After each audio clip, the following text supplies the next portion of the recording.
Hello everyone! Hindi kailangan ng 1 hour break para mag-recharge. Minsan, ilang minuto lang sapat na para bumalik ang focus at energy mo. Subukan mo ang mga ito. Number 1, 5-minute meditation. Kahit 5 minuto lang na tahimik na paghinga o guided meditation, nakakabawas ng stress at nakakalinaw ng isip. Binababa nito ang cortisol o stress hormone at tinatanggal ang mental clutter.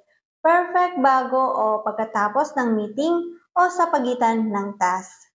Subukan ang Calm, Headspace, yung app sa phone, o yung simpleng breathing exercise mula sa YouTube.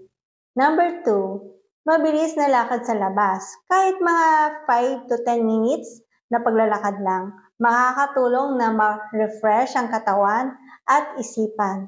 Ang galaw ay nagpapataas ng blood flow at creativity.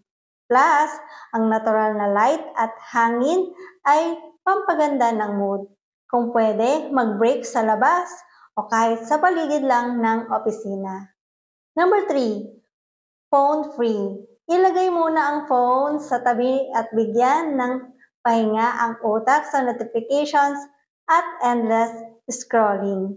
Ang tuloy-tuloy na screen time ay nakakaubos ng focus. Ang simpleng disconnect ng ilang minuto ay malaking tulong para makabawi. So ang tip ng HR sa atin, mag-set ng 5-minute timer. Iwas sa screen, huminga lang at mag-unat-unat. Paalala mula sa HR, ang maliit na break ay hindi po yan sayang sa oras. Sila ang secret weapon mo sa productivity. Alagaan ng katawan at isipan. Kahit paunti-unti, deserve mo yan.